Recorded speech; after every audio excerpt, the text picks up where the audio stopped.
बापरे 6 वाजले. जे जे हा? अरे आज फोन घरी विसरून आले.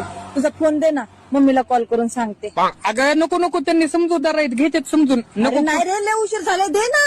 अगं नको का, राहू दे. अरे दे रे तू. अगं नग.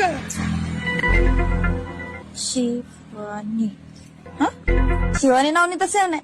बर, जान म्हणून सेव्ह केला ना. जान म्हणून पण नाही. जे जे हा? काय सेव्ह केलाय माझा नंबर? सांग लवकर, सांग चल. अगं मी लावतो दे. अरे लावते मी, सांग तू सांग. बरं सांग. कर, सर्च कर. वाय हम्म ई हम्म डी हम्म झेड ए व्ही आणि आय घाला. आता मी पण घातलीच आहे. तूच ऍड झाल्या. ब्रेकअप. अगं प्रेमानं केलो का सेवा.